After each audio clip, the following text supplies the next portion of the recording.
Hey everybody, welcome to Two Comic Book Dudes. I'm Aaron Clutter, editor-in-chief of Comic Booked, Hi, everybody. Justin, managing editor over at Comic Booked. and today we have a very special guest with us. Mr. Rob Liefeld is joining us. Hey guys. Hey Rob, thank you for taking the time to talk with us about Deadpool. We know the Yep. digital release was yesterday, April 26th, and the movie comes Yeah. out on DVD and Blu-ray on the 10th of May. I'm really looking forward to that. Oh, me too. I watched it 3 times yesterday in digital HD on my big old flat screen. I'm like, it's in my house now. I can watch it any time of the day. Nice. I am. That's awesome. Yeah, I loved it. We went to the theater and saw it, and I loved it. It was just amazing. So, You know what? You know what's amazing is that in the theater I saw it 13 times, and I loved it each time. Now 8 of those were semi-obligations, and then the other 5 were just literally my wife and I were like, "You want to see it again?" Because it's so much fun. But the first 8 times, like there were Fox fan events. Now the day that I recorded my commentary with Tim Miller, we saw it 3 times in one day. And that's when I knew, like, this movie is awesome.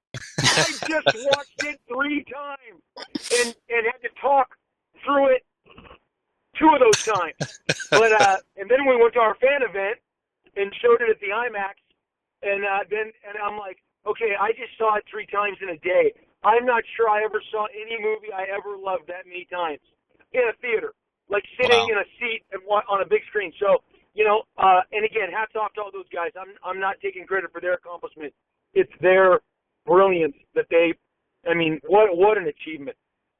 Yeah. Yep. So along those lines, we wanted to kind of go back to like when you first heard that there was going to be a Deadpool movie. Yeah. What were your first impressions there? What did you feel about, what did you want the movie to be? What did you hope for it to be? Just what were your thoughts about that? Oh, yeah, no, sure. Well, first, I was in my 30s. So, yeah, that was a decade ago when they were teasing about spinning off Deadpool into his own film. And then shortly thereafter, there was talk of Ryan's involvement. Then suddenly Ryan, you know, if we're looking at 2007, 2008, when Ryan was cast for Origins, and then they filmed it in 2008, then it's released in 2009. Then it's firmed up he's going to be in his own movie. So, no, I mean, it's funny. When you ask me about that, I'm like, oh, yeah, that was a decade ago. No, look, it's always, bottom line, the question was always, and given that comic movies were becoming respectable during that time, you know, it was just always like, what will this look and feel like? Can they pull this off? Will they allow it to be as violent and turns out as vulgar as the character can be? And I mean, honestly, the great thing is, you know, they walked that vulgar line, I think, as close as you can get. You know, in regards to how much you can get away with an R-rated film, right? Right. Yeah. So it's like they did not hold back, which is great. But anyway, you know, first of all, the first thing you ever do when you question or when you realize they're going to make a movie of something, no matter what character, you know, you question, well, are they going to pull off the look, the costume, you know? Yeah. And as the 1,000% author of that costume, one of the things I was looking at and just blown away by, again, on the umpteenth viewing, I love at the end when, you know, he's kneeling over Francis, and Francis says, "What's my name?" And at this point, he doesn't care. And when he says, and when Deadpool cocks the gun, the pistol, and puts it in his face, and says, "Who effing cares?" You know? Yeah. When he's right about to blast him, and at that point, if you go back and look, Ryan kind of sucks in on the mask. And so the material presses up and his mouth is open. It's more frightening and a little more intimidating. It's more, you know, a little more horrific. And the thing about Deadpool was, especially with the mask, I mean, and the brilliance of what Ryan does and the entire team is that it communicates emotion through a full facial mask. Right. Which, now we're seeing in Civil War with Spider-Man's eyes blinking, which didn't used to happen. But Right. the fact that dude, I'm going to tell you, when Tim showed me when Tim Miller showed me the visuals, a couple years back, all the visual representation of the Blur Studios has done, the pre-viz work, the art department stuff. I mean, I was like, oh my gosh, I was so blown away. It was so faithful. But then to see it in leather and, come on, pouches. Yeah. Pouches. Look, you always, look, people who know me, I'm a glass half full guy. I'm a relentless positive thinker. So I always wish for the best. It exceeded that, by a long shot. And I'll be honest, there was a period where, and Tim Miller has addressed this as well, for whatever reason, Deadpool, the editorial over the years at Marvel has not made giving him an arch nemesis a priority. Sure. If you look through, and part of the thing that I would go through and talk to Fox about is, because as the resident comic book expert, well, you can't use that guy. You can't use that guy. You don't own him. Right. They would go down through the list and go, which of these books? There's actually a run of Deadpool. I just put a red marker through all of it. I said, you don't have access to any of these characters. These aren't Deadpool characters. They're Marvel characters. So the fact that they took Ajax and made him and gave him that, wonderful nemesis, level with Deadpool in the film is, again, another achievement to Rhett and Paul and Tim and Ryan, because that unfortunately, Deadpool's Rogues Gallery, you might not want to put an S on it. It may just be Deadpool's Rogue Gallery, otherwise known as Friends of Everyone Else in Marvel. Right. That we don't own. So look, they did a great job. They did a really great job getting Ajax, and then look, they pulled rabbits out of their hat with Tim, and really, it was funny. Tim called me up when he wanted to let me know that they weren't using Kane anymore, who obviously was a functioning one of the few functioning nemesis of Deadpool, and he was in all the drafts of the screenplay, but the last one, because of the budget, he was with the transforming bionic arms, too much money. And Tim had actually said, look, this script as it stands right now is a sausage fest. Let's get more girls in this movie. Those are his words. And by putting Angel Dust and Negasonic in the movie, I mean, they bring so much to the film. And again, being behind the scenes, and I said to Tim, Tim, dude, I'm good with it, when he called me about Kane. And he's like, I'm shocked. He goes, I think you're crying right now, and I can feel your tears. I can feel your tears through the streams of the internet, Rob. And I said, no, Tim, if the movie's called Kane, let me know. Last time I checked, the movie's called Deadpool. And as long as Deadpool's in the movie, we're good to go, buddy. But I did think that, again, bringing, in terms of nemesis and or relationships, and it's funny, people go, oh, what book does Deadpool fight Angel Dust in? Yeah, she does it. He does it. What book does Deadpool, team up with Colossus and Negasonic? Yeah, that doesn't exist. You're not finding that in the back issue bins. That's why the movie is so awesome. Yeah, the movie is unique in and of itself, and it really, kudos to all those guys, because, again, that old adage, if it's not on the page, it's not on the screen, and all the stuff that they brought that makes the movie so rich is exciting. So to answer your question, hope for the best. Hope they pulled the visuals off. And look, another thing, Tim, before we went in to see it, I saw the final cut. What they were going to release, I saw it in December. And Tim said, Rob, I wish we had done more with the swords. And so, like, in my mind, I'm like, oh, man. They didn't have Deadpool use the swords. That sucks. And then 10 minutes in, he kebabs that guy. Right. And I'm like, okay, well, maybe we won't see the swords again. And then when he turns to Negasonic and Colossus and goes, when they're like, where's your bag? He's like, I forgot it again. He's like, swords it is. And he's slicing and dicing, dude. And I said, Tim, at the end I go, there was tons of sword play. Yeah. And that mattered so much to me. What were you saying? That, there weren't more swords. He's like, I wish we would have had more. And I'm like, okay, I like you. I'm like, okay, he's not going to use swords. I'm like, he's slicing and dicing dudes' heads off. He cuts the guy's heads off and drop kicks that head, as you know. Right. And I'm like, yeah, so Tim, that was a little premature. But he's so great. He's just that's why Deadpool 2 is in such great shape. They brought the team back, Yep. So, and I know we're not allowed to talk about it. We're not allowed to ask questions about it. So we are not allowed to talk about it at all. Yep, that's what I was told. I was warned. Yeah, no. I would be killed. I would be. Somebody asked me earlier, and I'm like, yeah, I have to plead the fifth. Nope. Yeah, so that's fine. We'll just be really excited to see it when it happens. We'll wait. Yeah. And be really happy then. Yep.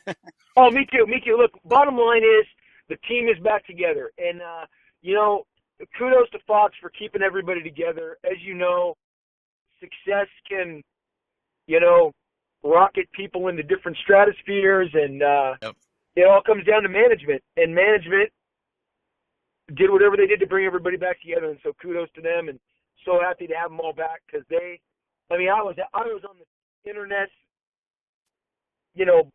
singing the praises of that script the minute it came through back in like 2010, and then I think it leaked, and that's the brilliance. I mean, Rhett and Paul set the table with that screenplay, and then Tim delivered the goods on the directorial end. And then honestly, like I said, the more I watch, when you watch something repeated times, you focus in on different aspects each time. And I am so blown away. I don't believe Ryan, and I love all his movies. I've seen them all.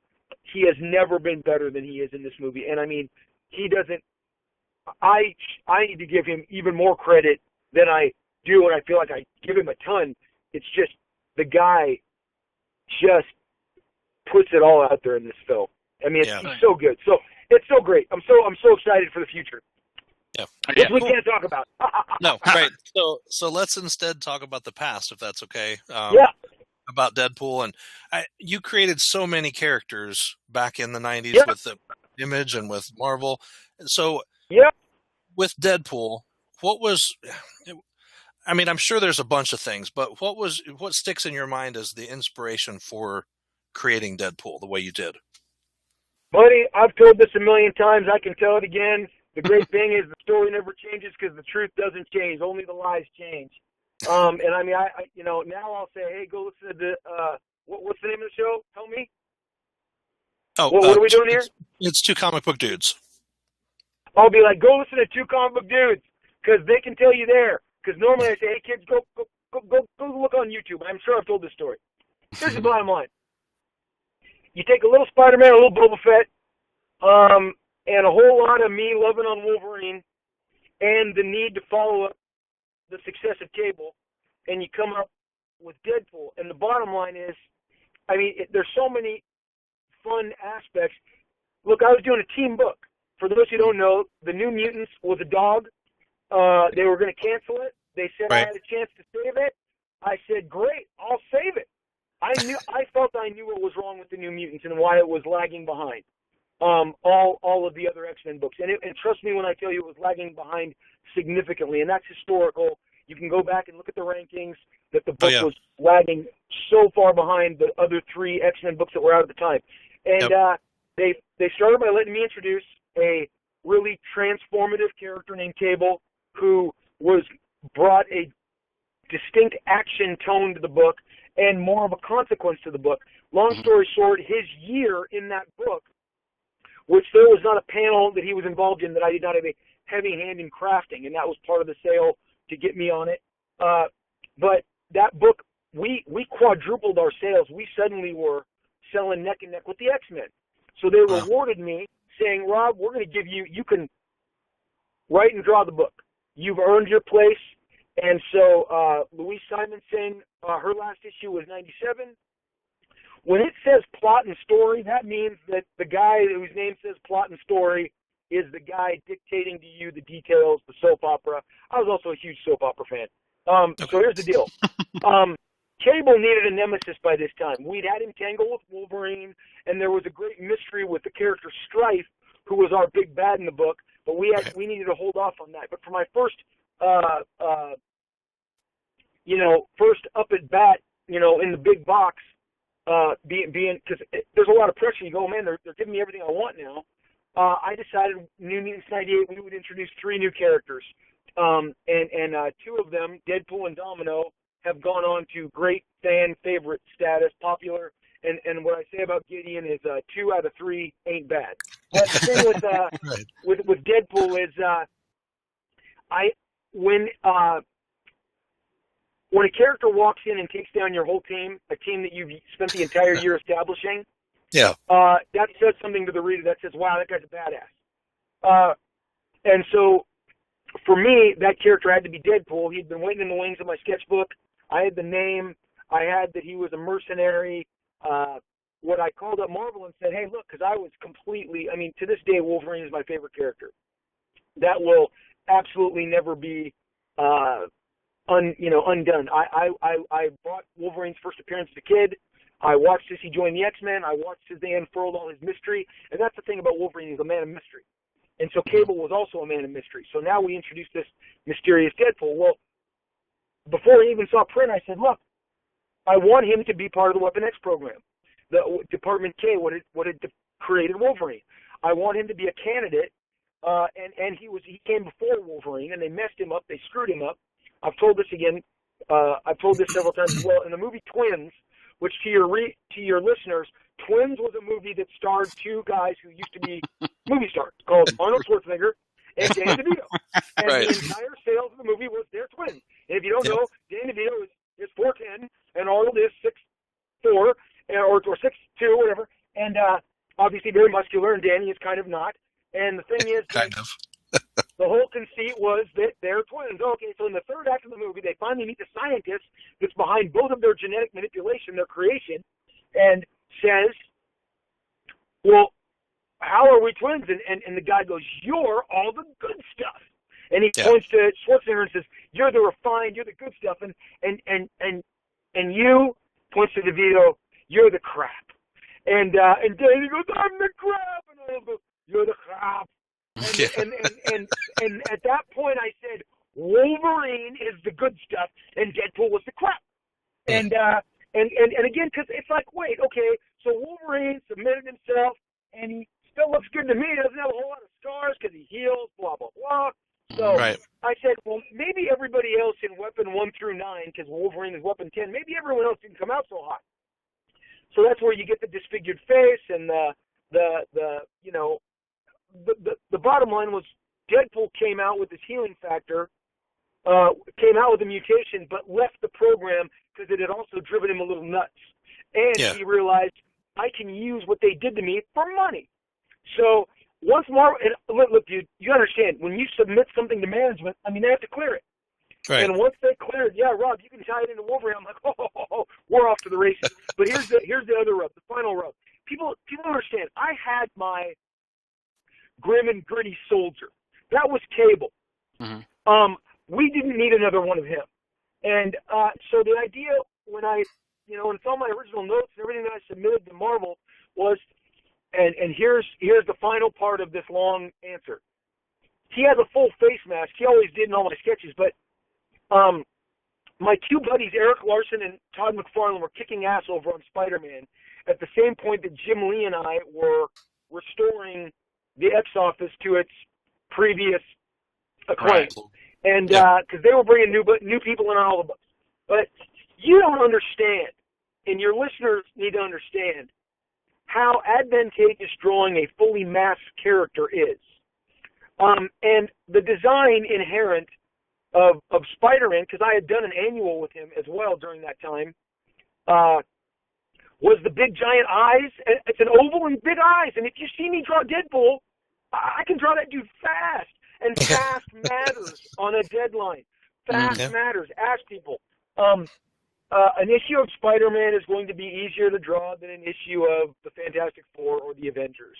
It's a single character, but also you get a full face mask, which means you're not figuring out how to line up the eyes, the nose, the mouth, the teeth, the hair, the stubble, the ears, blah, blah, blah. So makes sense. Deadpool was also born of necessity with a big middle finger towards the Spider-Man office, like, and when I pitched him, I said, dude, he's Spider-Man with guns and swords. Come on, can we do that? Yeah. And the Spider-Man of my youth was a jackass who would punch you in the face or kick you or tie you up with his webs and make fun of you. And also at that time, readers need to know in 1991, Spider-Man had become morose under Todd McFarlane's direction, who he was chasing the spirit of Frank Miller's Dark Knight and Walt Simonson's Thor, especially in the villain with Doom. He would tell us, I'm going to do that thing that Surtur did in Thor, where it always was a drum was beating. And so he did that in the Craven Hunt. But Spider-Man became dark. He was a middle-aged man with marriage problems. Mary Jane was always out dancing, shaking her ass at the nightclub. And, oh, what was me? Does MJ even love me? He had totally become a middle-aged dude. So the idea that, look, let's make him a smartass. Let's make Deadpool a smartass. Smartass. I just said that 3 times. It's like it'll separate him. And look, the perfect guy to give him all the wit, because I had my choice of scripters. And if you don't think that people were lined up out the door, you're kidding yourself. Suddenly, like that guy, what's that awesome movie with Bill Murray and not Rockwell, the kid, he wrote a hit play. Rushmore. Rushmore. Dude, I was that kid sitting at the table going, I wrote a hit play. New Mutants was a hit play now. And people wanted to jump on that bandwagon. And I knew a bunch of these young guys who were trying to, get into the X office. And honestly, I got along with Fabian the best.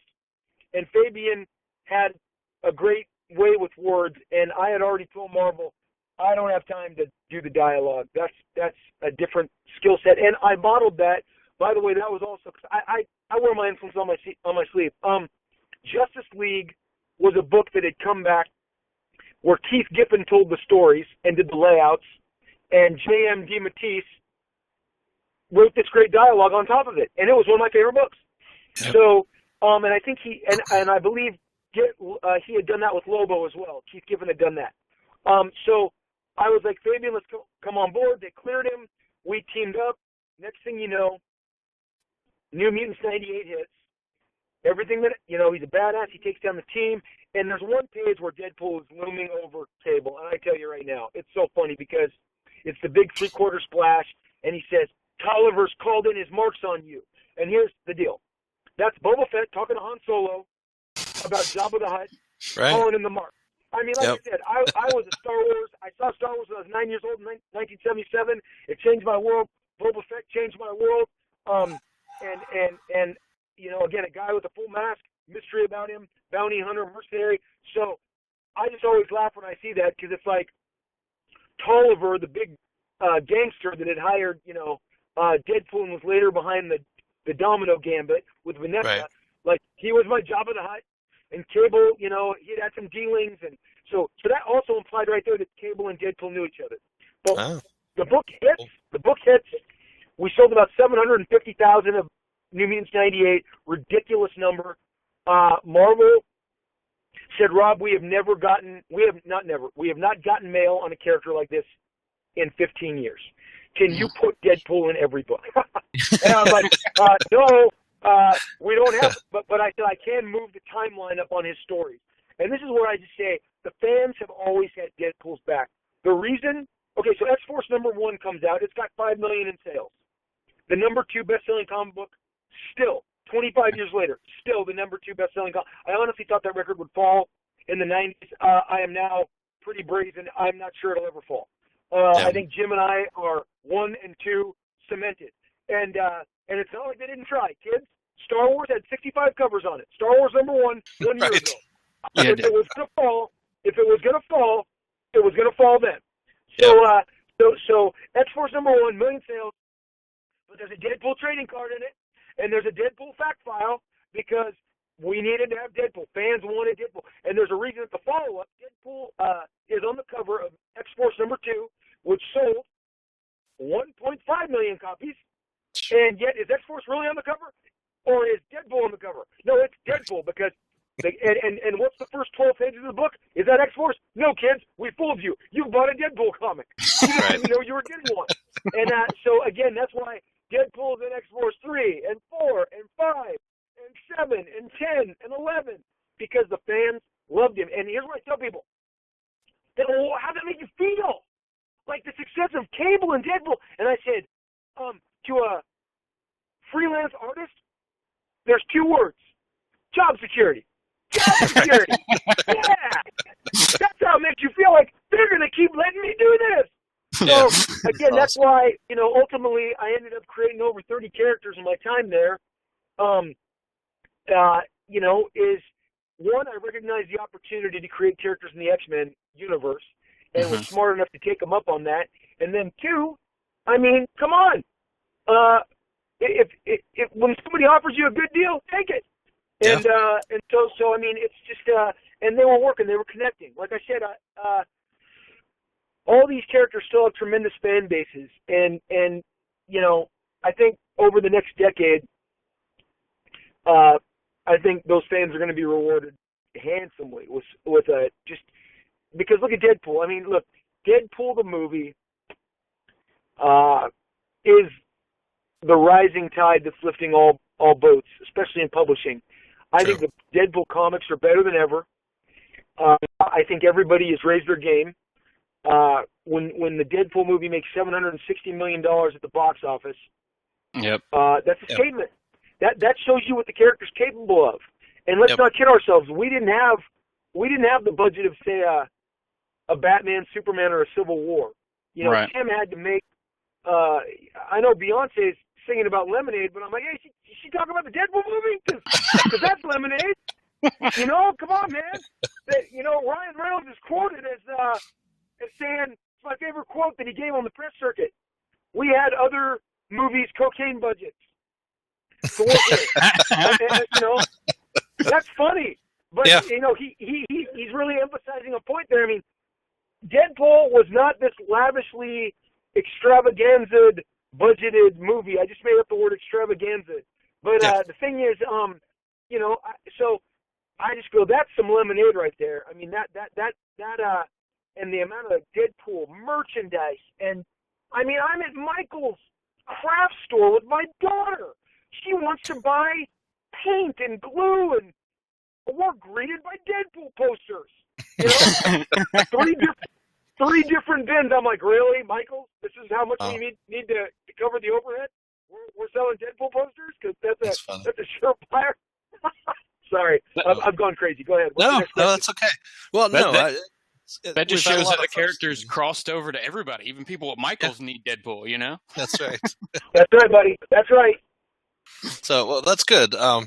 Really, the last question, you've kind of answered some of our other questions in the route we've taken today, so that's good. Justin, you want to ask our last question? Sure. I'm sure you've answered this 1,000 times also, but, it's like what we like to ask people. What, growing up, getting into comics, things like that, what book or series, did you first read and said, wait a minute, this is what I want to do? Okay, I believe, man, it's, I wish I had my Google. It's on my spinner rack at home, but I never forget. It's like players' numbers. I know players in sports that I like by their names. I never memorize their numbers. But it's an issue of Fantastic Four. I want to say it's like 140, no, maybe 147, 148. But it's got Namor, Submariner, however we pronounce his name. Bursting out of the ocean, and Thing is standing on the rock. And up until that, I think that's 1974, 1973, something like that. And because I'm old, and I had been allowed, because my dad was a Baptist minister, he had let me, first, here, kid, read the Bible. It's super violent, and there's tons of sex and incest. But don't look at those violent comics. Right. Just read how how David lusts after Bathsheba right here. But it was like, but in comics, you can only have Casper the Friendly Ghost and Richie Rich. Oh gosh. Well, my barber saved me from the hell of those characters by having a stack of Marvel comics. And I was like, while he cut my hair, I would read Defenders and Fantastic Four, and I was like, wait a second, whoever this Prince Namor guy is, he just leveled the Fantastic Four and told them all off, and Sue left with him. Like, what the heck? He took Sue. Like, she's like, yeah, I'm going with you, pointy-eared dude from down under the water. And I was like, and the art was awesome, very splashy and action-packed, and I just said, buddy, and he's like, Rob, I can see you really like that. How about you trade me, because I got to keep comics here for the kids to read. You bring me in whatever you got, and I'll deal you out Marvel comics. And to this day, I'm like, Fred the barber, rest in peace, Fred. You're long since gone from this planet, but what a cool dude. And I became the Marvel-aholic and started frequenting. It was awesome. Back in my day, in the mean streets of Anaheim, there was liquor stores all over the place, and every liquor store had the best stock of comic books. My parents would be like, don't go to that liquor store. And I'd be like, you mean don't go back? Because I just came from there. So I'll hide these comics. I hid comics all over the house. And then finally they knew they couldn't break me. My parents, they knew I had fever. And they're like, well, I guess it's better than Playboys and Penthouses. Right. So yeah, come on, man. So I was a Marvel zombie early on. I love DC too.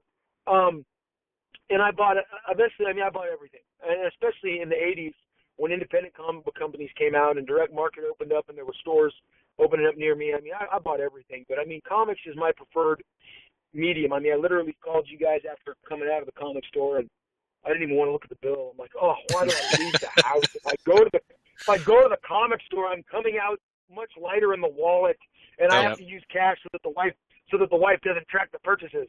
So it's all. See, I'm still hiding comics. Well, nothing's changed.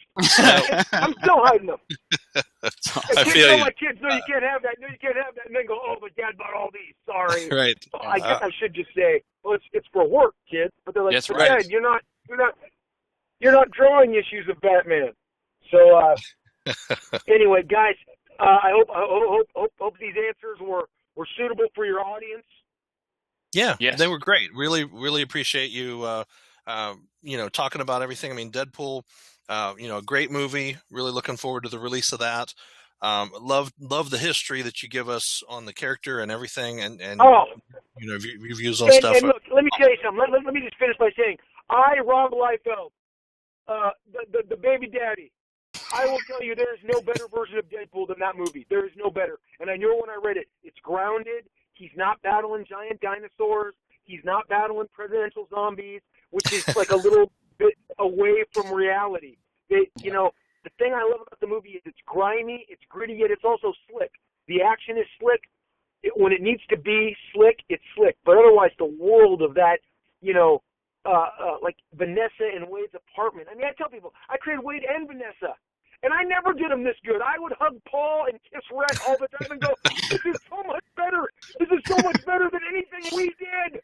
And like, that's awesome. You just, you appreciate when and it's happened before. It's not, the last time this happened was, honestly, and I remind, and this will be one of those things that your listeners will go like, that Liefeld, damn him. He makes good points. Richard Donner's Superman is not the Superman that was in comics at the time. Okay, let me tell you something. Krypton had never been portrayed as some crystalline planet, and Kal-El didn't, or Jor-El didn't walk around in a giant silver gown, and Lex Luthor was in a purple and green jumpsuit in the comics and the cartoons, and then Gene Hackman portrayed him as this comedic madman. And I remember at the time going, this is the best Superman I've ever seen. I want this. And so occasionally, because we've become so nerd empowered. Oh, Hollywood never gets it right. Hollywood never gets it right. No, sometimes they do it better. They do. Right. And I also think I would put in that derby Nolan's first Batman movie with Batman Begins. Yep. I was like, should I feel guilty that this is my favorite Batman? Batman was raised in the ninja dojo. Can I choose that option? I choose that. But, right. Like I said, the Deadpool movie, it's not just good, it's great. It's great. And like I said, now you can see it at home all day long. And that's what I'm doing. I'm going home and I'm watching more Deadpool, and I'm not ashamed to say it, and I'll prove it on social media later. Awesome. Well, that's awesome. Well, I can't wait till I can pick it up. Thanks for having me. Yeah, thanks a lot for coming on. For taking time to be on. So everybody out there, we appreciate you guys watching, and Rob Liefeld, we appreciate your time. Thanks a lot. You bet. Take care, buddy. All right. Bye-bye.